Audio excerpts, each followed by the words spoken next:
ଆପଣମାନଙ୍କୁ ସ୍ୱାଗତ। ଦେଖନ୍ତୁ, ଯେତେବେଳେ ଆମେ ଇଣ୍ଟ୍ୟୁବେସନ୍ ଚେକଲିଷ୍ଟ କଥା କହୁ, ଏଇଟା ଖାଲି ଗୋଟେ କାମର ଲିଷ୍ଟ ନୁହେଁ, ଆଦୌ ନୁହେଁ। ଏହାକୁ ଏମିତି ଭାବନ୍ତୁ ଯେ ଏହା ଗୋଟେ ସୁରକ୍ଷା କବଚ, ଗୋଟେ ବ୍ୟବସ୍ଥିତ ରାସ୍ତା, ଯାହା ଏତେ ଗୁରୁତ୍ୱପୂର୍ଣ୍ଣ ସମୟରେ ରୋଗୀର ଜୀବନ ବଞ୍ଚାଇବାରେ ସାହାଯ୍ୟ କରେ। ତେବେ ଚାଲନ୍ତୁ ଏହା ଭିତରକୁ ଯିବା ଆଉ ଭଲ ଭାବରେ ବୁଝିବା। ତେବେ ଗୋଟେ ପ୍ରଶ୍ନ ଆସୁଛି, ଗୋଟେ ପଟେ ସୁରୁଖୁରୁରେ ହେଇଯାଉଥିବା ଇଣ୍ଟ୍ୟୁବେସନ୍ ଆଉ ଅନ୍ୟ ପଟେ ଗୋଟେ ବଡ଼ ଦୁର୍ଘଟଣା, এই ଦୁଇଟା ଭିତରେ ଫରକଟା କ'ଣ? ଜାଣିଛନ୍ତି, ଏହାର ଉତ୍ତର ଖାଲି ଆମ ସ୍କିଲ୍ ବା ଦକ୍ଷତାରେ ନାହିଁ। ପ୍ରକୃତ କଥା ହେଉଛି ଆମେ କେତେ ଭଲ ଭାବରେ ଆଗୁଆ ପ୍ରସ୍ତୁତ ଅଛୁ। ସବୁକିଛି ସେହି ପ୍ରସ୍ତୁତି ଉପରେ ହିଁ ନିର୍ଭର କରେ। ଆଚ୍ଛା, ତେବେ ଆଜି ଆମେ 5ଟା ମୁଖ୍ୟ ବିଷୟ ଉପରେ କଥା ହେବା। ପ୍ରଥମେ ଦି ଫାଉଣ୍ଡେସନ୍, ମାନେ ଆମର ପ୍ରସ୍ତୁତି କେମିତି ହେବ। ତାପରେ ଦି ଆର୍ସନାଲ, ଯେଉଁଥିରେ ଆମେ ଡ୍ରଗ୍ସ ଆଉ ଆଇଭି ବିଷୟରେ ଜାଣିବା। ତାପରକୁ ଆସିବ ଦି ଟୁଲ୍ କିଟ୍, ମାନେ ଆମର ଏୟାରୱେ ଉପକରଣ। ଚତୁର୍ଥରେ ଦି ହଡଲ୍, ଟିମ୍ ଆଉ ପ୍ଲାନିଂ ବିଷୟରେ। ଆଉ ଶେଷରେ ରେଡ୍ ଆଲର୍ଟ, ଯଦି କିଛି ଜରୁରୀକାଳୀନ ପରିସ୍ଥିତି ଆସେ ତାକୁ କେମିତି ସାମ୍ନା କରିବା। ଠିକ୍ ଅଛି, ତେବେ ଚାଲନ୍ତୁ ଆରମ୍ଭ କରିବା ଆମର ପ୍ରଥମ ଭାଗରୁ, ମୂଳଦୁଆ ବା ଦ ଫାଉଣ୍ଡେସନ୍। ଏଇଟା ହେଉଛି ଆମର ଆଗୁଆ ପ୍ରସ୍ତୁତି। ଆପଣ ଏମିତି ଭାବିପାରିବେ ଯେ ରୋଗୀକୁ ପ୍ରଥମ ଡ୍ରଗ୍ ଦେବା ଆଗରୁ ଆମେ ଗୋଟେ ସୁରକ୍ଷା ଜାଲ ତିଆରି କରୁଛୁ। ସତ କହିବାକୁ ଗଲେ ଏଇଟା ହିଁ ସବୁଠୁ ଗୁରୁତ୍ୱପୂର୍ଣ୍ଣ। ତେବେ ଏହି ପ୍ରସ୍ତୁତିରେ କ'ଣ କ'ଣ କରିବାକୁ ପଡ଼ିବ ଦେଖନ୍ତୁ। ଷ୍ଟେପ୍ 1, ରୋଗୀ ଦେହରେ ସବୁ ମନିଟରିଂ ଲଗାଇ ଦିଅନ୍ତୁ। ବିପି, ଇସିଜି, SpO2 ସବୁ କିଛି। କାହିଁକି? କାରଣ ଯଦି କିଛି ବି ପରିବର୍ତ୍ତନ ହୁଏ ଆମେ ତୁରନ୍ତ ଜାଣିପାରିବା। ଷ୍ଟେପ୍ 2, ଆପ୍ନିକ୍ ଅକ୍ସିଜେନେସନ୍ ଆରମ୍ଭ କରନ୍ତୁ। ଆଉ ତାପରେ ଷ୍ଟେପ୍ 3ରେ ଅତି କମ୍ରେ 4 ମିନିଟ୍ ପାଇଁ ପ୍ରି ଅକ୍ସିଜେନେଟ୍ କରନ୍ତୁ। ଏଇଟା ଆମକୁ ବହୁତ ମୂଲ୍ୟବାନ ସମୟ ଦିଏ, ମାନେ ସେଫ୍ ଆପ୍ନିଆ ଟାଇମ୍ ବଢ଼େଇ ଦିଏ। ତାପରେ ସକ୍ସନ୍ ଠିକ୍ କାମ କରୁଛି କି ନାହିଁ ଚେକ୍ କରିବା, ଆଉ ଶେଷରେ ରୋଗୀକୁ ସଠିକ୍ ପୋଜିସନରେ ରଖିବା। ଏସବୁ ବହୁତ ଜରୁରୀ। ଆଉ ଏଇ ଯୋ ଆପ୍ନିକ୍ ଅକ୍ସିଜେନେସନ୍ କଥା କହିଲି, ସେଥିରେ ଏହି ନମ୍ବରଟାକୁ ପୁରା ମନେ ରଖନ୍ତୁ, 15 ଲିଟର ପର ମିନିଟ୍। ହଁ, ନେଜଲ୍ କାନୁଲା ଦେଇ ମିନିଟ୍କୁ 15 ଲିଟର ଫ୍ଲୋ ରେଟ୍ରେ ଅକ୍ସିଜେନ୍ ଦେବା। ଏଇଟା ଦେଖିବାକୁ ଛୋଟ ଲାଗିପାରେ, କିନ୍ତୁ ଏହା ଗୋଟେ ଲାଇଫ୍ ସେଭିଂ ଷ୍ଟେପ୍। କାରଣ ଲ୍ୟାରିଙ୍ଗୋସ୍କୋପି ବେଳେ ଏହା ରୋଗୀର ଅକ୍ସିଜେନ୍ ଲେଭଲକୁ ତଳକୁ ଖସିବାକୁ ଦିଏ ନାହିଁ। ଆଚ୍ଛା, ଆଉ ଗୋଟେ ଗୁରୁତ୍ୱପୂର୍ଣ୍ଣ କଥା ହେଲା ପୋଜିସନିଂ। ଏଇ ଯୋ ଇୟର୍ ଟୁ ଷ୍ଟର୍ନାଲ ନଚ୍ ଆଲାଇନମେଣ୍ଟ କୁହାଯାଏ, ଏଇଟା ବହୁତ ଇମ୍ପର୍ଟାଣ୍ଟ। ଏହାର ମାନେ କ'ଣ? ଏହାର ମାନେ ହେଉଛି ରୋଗୀର ମୁଣ୍ଡ ଆଉ କାନ୍ଧକୁ ଏମିତି ଆଡଜଷ୍ଟ କରିବା ଯେମିତି ତାଙ୍କ କାନ ଆଉ ଛାତି ହାଡ଼ର ଉପର ଅଂଶ, ମାନେ ଷ୍ଟର୍ନାଲ ନଚ୍, ଗୋଟେ ସିଧା ଲାଇନରେ ରହିବ। ଏମିତି କଲେ କ'ଣ ହୁଏ? ଏୟାରୱେ ପୁରା ସିଧା ହୋଇଯାଏ ଆଉ ଲ୍ୟାରିଙ୍ଗୋସ୍କୋପି କରିବା ବହୁତ ସହଜ ହୋଇଯାଏ। ଖାସ୍ କରି ଯେଉଁମାନେ ମୋଟା କିମ୍ବା ଗର୍ଭବତୀ, ସେମାନଙ୍କ କ୍ଷେତ୍ରରେ ଏହାର ଗୁରୁତ୍ୱ ଆହୁରି ବେଶୀ। ଠିକ୍ ଅଛି, ତେବେ ଆମ ମୂଳଦୁଆ ପ୍ରସ୍ତୁତ। ଏବେ ଆସିବା ଭାଗ 2କୁ, ଦି ଆର୍ସେନାଲ, ମାନେ ଆମର ଅସ୍ତ୍ରଶସ୍ତ୍ର, ଯାହା ହେଉଛି ଔଷଧ ଆଉ ଆଇଭି।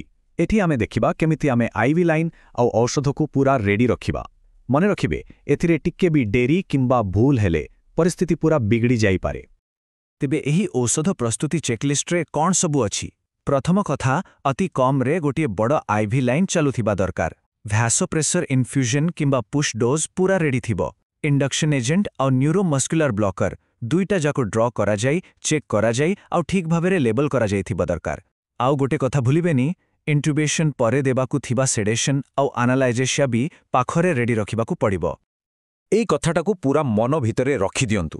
ସବୁବେଳେ ହାଇପୋଟେନସନ୍ ହେବାର ସମ୍ଭାବନା ଅଛି ବୋଲି ଭାବନ୍ତୁ ଆଉ ଭାସୋପ୍ରେସରକୁ ରେଡି ରଖନ୍ତୁ। କାରଣ ଇଣ୍ଡକ୍ସନ୍ ପରେ ବିପି ଖସିଯିବାଟା ବହୁତ କମନ୍। ତେଣୁ ଏଇଟା ଆମ ଦାୟିତ୍ୱ ଯେ ଆମେ ଏଥିପାଇଁ ଆଗରୁ ପୁରା ପ୍ରସ୍ତୁତ ଥିବା। ଭଲ, ଏବେ ଆମେ ଔଷଧ ବିଷୟରେ ଜାଣିଲେ। ଚାଲନ୍ତୁ ଯିବା ଆମର ତୃତୀୟ ଭାଗକୁ, ଦ ଟୁଲ୍ କିଟ୍, ମାନେ ଆମର ଏୟାରୱେ ପାଇଁ ଯାହା ସବୁ ଉପକରଣ ଦରକାର। ଏଠି ମୂଳମନ୍ତ୍ର ହେଉଛି କିଛି ଦରକାର ହେବା ଆଗରୁ ହିଁ ପ୍ଲାନ୍ ଏ, ପ୍ଲାନ୍ ବି, ଏପରିକି ପ୍ଲାନ୍ ସି ପାଇଁ ପ୍ରସ୍ତୁତ ରହିବା। ତେବେ ଏହି ଉପକରଣଗୁଡ଼ିକୁ କେମିତି ଯାଞ୍ଚ କରିବା? ପ୍ରଥମେ ଦେଖନ୍ତୁ BVM ବା ବ୍ୟାଗ୍ ଭାଲ୍ଭ ମାସ୍କ ଅକ୍ସିଜେନ୍ ସହ ଠିକ୍ରେ ଲାଗିଛି କି ନାହିଁ। ଦ୍ୱିତୀୟରେ, ଲାରିଙ୍ଗୋସ୍କୋପର ଲାଇଟ୍ ଜଳୁଛି କି ନାହିଁ ଆଉ ଏହା ଠିକ୍ ଭାବେ କାମ କରୁଛି କି ନାହିଁ ଟେଷ୍ଟ କରନ୍ତୁ। ତୃତୀୟରେ, ଇଟିଟି କଫ୍ର ଲିକ୍ ଟେଷ୍ଟ କରିବା ନିହାତି ଜରୁରୀ। ତାପରେ ଷ୍ଟାଇଲେଟ୍ ଆଉ ବୁଗି ପାଖରେ ଥିବା ଦରକାର।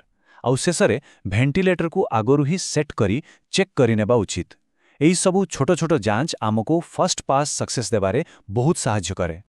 ଆଉ ଗୋଟେ ନମ୍ବର ଯାହାକୁ ମନେ ରଖିବାକୁ ପଡ଼ିବ, ତାହା ହେଉଛି 20ରୁ 30 ସେଣ୍ଟିମିଟର H2O। ଏଇଟା ହେଉଛି ଇଟିଟି କଫ୍ ପାଇଁ ଆମର ଟାର୍ଗେଟ୍ ପ୍ରେସର। କାହିଁକି ଏତେ ଗୁରୁତ୍ୱପୂର୍ଣ୍ଣ? କାରଣ ଠିକ୍ ପ୍ରେସର ରହିଲେ ଏହା ଲିକ୍କୁ ତ ରୋକେ, ତା ସହିତ ଭେଣ୍ଟିଲେଟର ଆସୋସିଏଟେଡ୍ ନିମୋନିଆ ବା VAP ହେବାର ଆଶଙ୍କାକୁ ବି ବହୁତ କମ୍ କରିଦିଏ। ଠିକ୍ ଅଛି, ଆମେ ରୋଗୀ, ଔଷଧ ଆଉ ଉପକରଣ ପ୍ରସ୍ତୁତ କରିସାରିଲେ। ଏବେ ଆସିବା ସବୁଠୁ ଗୁରୁତ୍ୱପୂର୍ଣ୍ଣ ଅଂଶକୁ, ଭାଗ 4 ଦ ହଡଲ୍, ମାନେ ଆମ ଟିମ୍। କାରଣ ଇଣ୍ଟୁବେସନ୍ କେବେ ବି ଜଣେ ଲୋକର କାମ ନୁହେଁ, ଏହା ଏକ ଟିମ୍ ୱାର୍କ। ଆଉ ଗୋଟେ ଭଲ ଟିମ୍ ୱାର୍କ ପାଇଁ ଦରକାର ସଠିକ୍ ଯୋଗାଯୋଗ ଆଉ ଗୋଟେ ପକ୍କା ପ୍ଲାନ୍। ତେବେ ପ୍ଲାନିଂ କରିବା ଆଗରୁ ଆମକୁ ଜାଣିବାକୁ ପଡ଼ିବ ଯେ ଏୟାରୱେ ଡିଫିକଲ୍ଟ ହେବାର ସମ୍ଭାବନା ଅଛି କି ନାହିଁ। ଏଥିପାଇଁ ମାକୋଚା ରିସ୍କ ଫ୍ୟାକ୍ଟରଗୁଡ଼ିକୁ ଦେଖିବାକୁ ପଡ଼ିବ, ଯେମିତିକି ମ୍ୟାଲେମ୍ ପାର୍ଟି 3 ବା 4, OSA, ବେଗ୍ କମ୍ ବୁଲୁଥିବା, ପାର୍ଟି 3 ସେମିରୁ କମ୍ ଖୋଲୁଥିବା, କୋମା, ଗୁରୁତର ହାଇପୋକ୍ସେମିଆ ଇତ୍ୟାଦି। ଏଠାରେ ଜଣେ ନର୍ସଙ୍କର ଭୂମିକା ହେଲା ଏହି ରିସ୍କ ଫ୍ୟାକ୍ଟରଗୁଡ଼ିକୁ ଶୀଘ୍ର ଚିହ୍ନଟ କରିବା ଆଉ ଟିମ୍କୁ ସତର୍କ କରାଇଦେବା। ଯଦି ଏମିତି କିଛି ରିସ୍କ ଦେଖାଯାଏ, ତେବେ ବିଳମ୍ବ ନ କରି ଡିଫିକଲ୍ଟ ଏୟାରୱେ କାର୍ଡକୁ ପ୍ରସ୍ତୁତ ରଖିବା ଉଚିତ। ଆଉ ଡିଫିକଲ୍ଟ ଏୟାରୱେ ପାଇଁ ଆମର ଗୋଟେ ଏସ୍କାଲେସନ୍ ପ୍ଲାନ୍ ଥିବା ଦରକାର। ସାଧାରଣତଃ ଏହାକୁ ABCD ପ୍ଲାନ୍ କୁହାଯାଏ। ପ୍ଲାନ୍ A ହେଲା ଆମର ଷ୍ଟାଣ୍ଡାର୍ଡ ଲାରିଙ୍ଗୋସ୍କୋପି। ଯଦି ସେଟା ଫେଲ୍ ହୁଏ, ଆମେ ଯିବା ପ୍ଲାନ୍ B କୁ, ଯେଉଁଥିରେ ଭିଡିଓସ୍କୋପ୍ କିମ୍ବା ବୁଗି ବ୍ୟବହାର କରାଯିବ। ସେଟା ବି ନା ହେଲେ ପ୍ଲାନ୍ C, ମାନେ ସୁପ୍ରାଗ୍ଲଟିକ୍ ଏୟାରୱେ। ଆଉ ଶେଷ ଉପାୟ ହେଉଛି ପ୍ଲାନ୍ D, ଯାହାକି ଫ୍ରଣ୍ଟ ଅଫ୍ ନେକ୍ ଆକ୍ସେସ୍।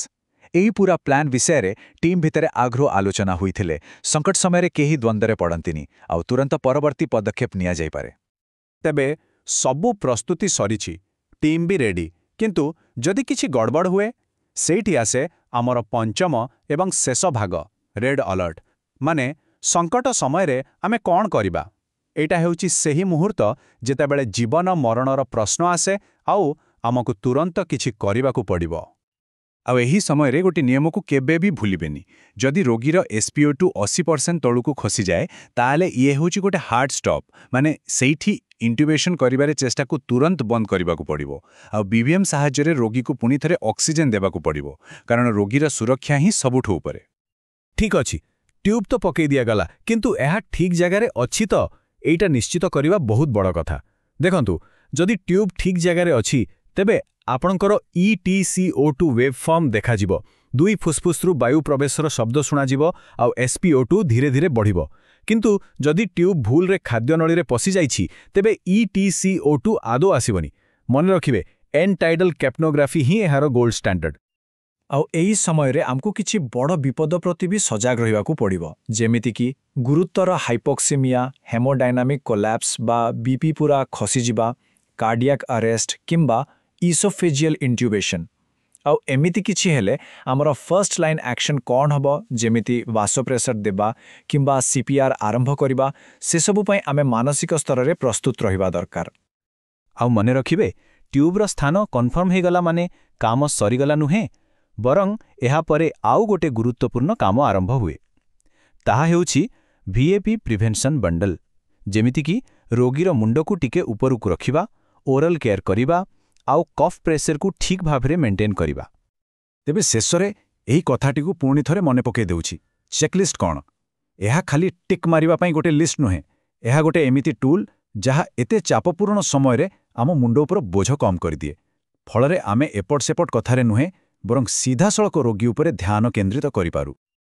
ଆଚ୍ଛା, ଆମ ଚେକ୍ଲିଷ୍ଟ ତ ପୁରା ହୋଇଗଲା, କିନ୍ତୁ ଗୋଟେ ଶେଷ ପ୍ରଶ୍ନ, ଆମ ଟିମ୍ କ'ଣ ସତରେ ପ୍ଲାନ୍ D ପାଇଁ ପ୍ରସ୍ତୁତ?